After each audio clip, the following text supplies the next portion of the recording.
Good evening, I'm Luisa Alvarez. Thank you for joining us. The Anishinaabe Nation will be at City Council tomorrow night, making an appeal for increased surveillance along the city's rivers. NAN Deputy Grand Chief Annabetty Akini-Peniscum has asked to deliver a deputation on adding security cameras to some of the city's waterways. The bodies of several First Nation teens, including Josiah Begg and Tammy Kiash, have been found in or near the city's waterways, and Akini-Peniscum says there's a need for surveillance cameras on the water for public safety and to deter crime. Council is also set to receive its annual report on its Eye on the Street security camera program. That program places 13 cameras at locations around town. Meanwhile, Council will be asked to approve work on the High Street retaining wall. The wall is to be totally rebuilt at a cost of just over $2 million. If approved, High Street would be closed between John Street and Red River Road until October.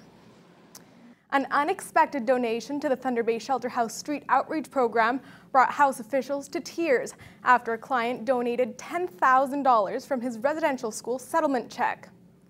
The donor, that wishes to remain anonymous, had been a longtime client of Shelter House. When he brought his $10,000 check, he said he was inspired to donate it after hearing Matawa First Nation leaders challenge the community to help save the program.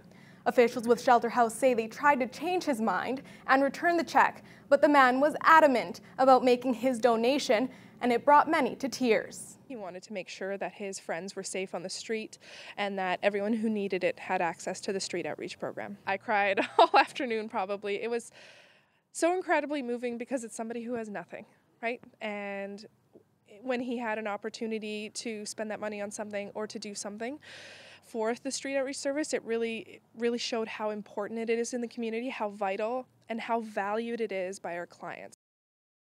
$10,000 donation brings fundraising efforts to $85,000 of the $200,000 goal to restart the SOS program all year round. The Mayor's Mulligan, also in support of the SOS program, will run August 13th and hopes to raise an additional $25,000. Online job searching in the Northwest has just become much easier thanks to a new search site.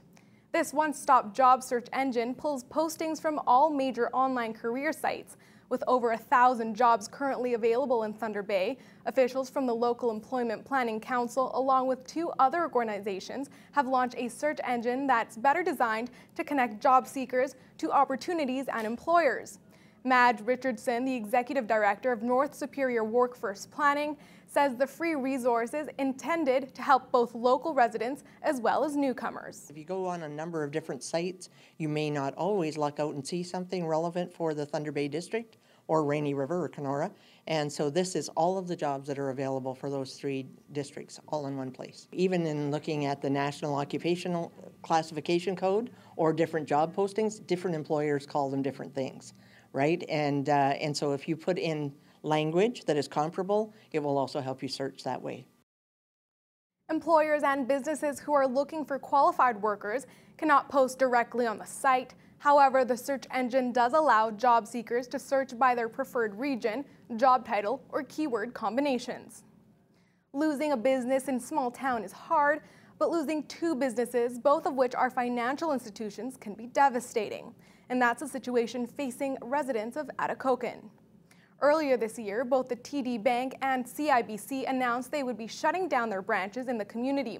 This leaves residents with one of 2 options: travel almost 2 hours west to Fort Frances and use the banks there, or transfer their accounts to RBC, the only remaining bank in town. Mayor Dennis Brown says the community wasn't given any advance notice for the plans to close the branches, and he's disappointed by the announcement, which will see the loss of a dozen jobs. I'm sure they were doing well, when the mines were operating and so on. And we had hoped that maybe they could just scale down a little bit and still keep 1 or 2 tellers here and keep operating. But we've tried. We've written to Minister Morneau, the Minister of Finance. The way the system seems to be in Canada is that if the banks decide that they want to close, they can just close, and really there's no minister or anything that can do anything about it. Brown says in light of the closures, many residents, including himself, have transferred to RBC. He adds the municipality will also be transferring its finances to the Royal Bank. Geeks and comic enthusiasts from all around the region were in Dryden last weekend for the first ever Joy-Con event. The one-day comic and gaming convention brought in over 500 people to celebrate an often overlooked segment of culture in the region. Adam Riley has that story. 5 months of planning and organizing have paid off for a band of gaming and pop culture enthusiasts in Dryden at the first ever Joy-Con. Lifelong gaming fan and organizer Andy McIsaac says the convention was a way for him and others to celebrate geek culture in an area that doesn't often host events of this nature. It's all about our guests and their passions, so we've tried to cater to their passions. I mean, I've been a fan of video games my entire life, and I've been collecting them my entire life, and I'm super busy. I got 3 jobs, I'm a new father, and I see all these Comic-Cons happening all around the globe, and I'd never get the chance to see them or be there. And I thought, you know what better way than to just design one in my town that I live in. Vendors from across the region were on hand to show off their wares. Everything from games to clothing was available. Among the activities taking place was the cosplay competition, which saw 24 people dress up as their gaming and pop culture icons and try to win some prizes or just to have some fun. One of those competitors was Jenna Fenwick, who came as everyone's favorite psychopathic sidekick, Harley Quinn. I'm actually big into cosplay. I love it. I think it's really, really cool. I spend a lot of time looking at cosplay, like on the internet and stuff.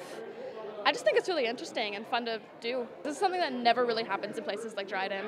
So I think it's really cool for something new like this to happen. It's definitely very different for Dryden. Like, this is not the kind of events that we would normally have here. You normally only see these in large centers.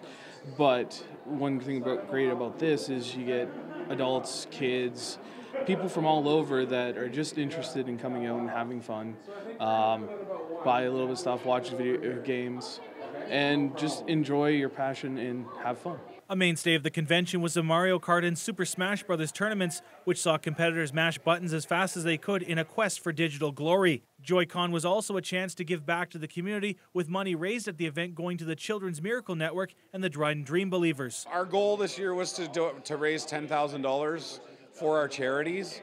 I mean, if we even get halfway there, it's enough for us. In total, $8,500 was raised, which will be split evenly between the 2 charities. With the first ever Joy-Con in the books, McIsaac says after a brief unwinding, he and the other organizers will begin planning for Joy-Con 2018, which he hopes will be able to double down on the success.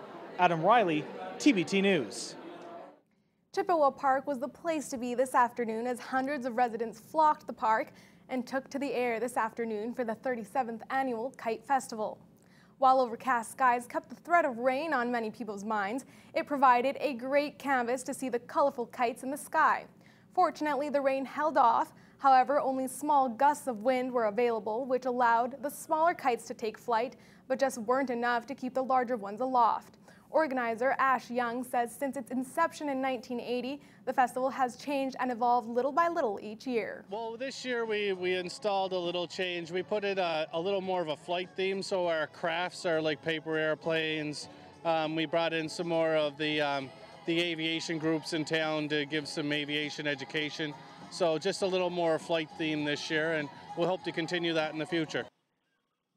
Young says they have received lots of positive comments in regards to the new direction the festival has taken, and they'll just hope for windier weather next year. Cloudy skies couldn't keep area residents from venturing outdoors earlier today, which was good news for the organizers of a pair of walks to fundraise in hopes of finding a cure for juvenile diabetes and arthritis, 2 diseases that often get overlooked against the backdrop of others. Adam Riley has the details.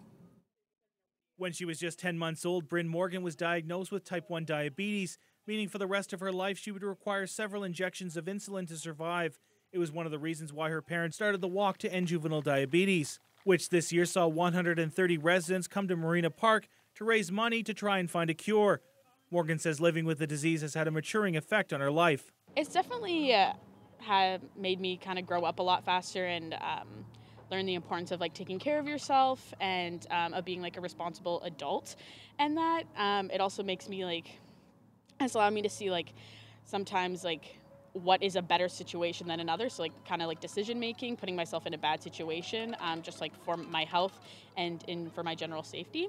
Morgan adds sometimes diabetes is considered an invisible disease as the effects of it are not immediately noticeable to others. Bryn's father says he's happy to see so many people come out in support of the walk even after all these years.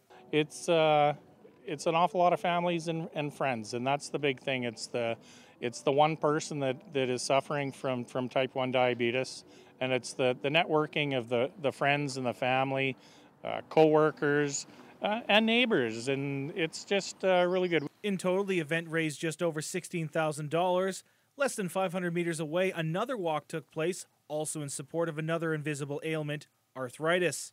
For 8 years, the Thunder Bay branch of the Arthritis Society has been hosting walks to raise funds for research, and according to organizer Marianne Zawicki, it's a way to combat the stigmas associated with the disease. A lot of people might think that it is for older people, but that's not the case. You know, like I'm a registered nurse. I've seen all types of arthritis and whatnot, and you know, people need to realize that. Zawicki says arthritis comes in many different forms, even as side effects of injuries and other ailments, and affects people on many different levels. Adam Riley, TBT News. Well, as the weather clears up, it's definitely been walk season here in Thunder Bay. You know what other season it is? NBA playoff season.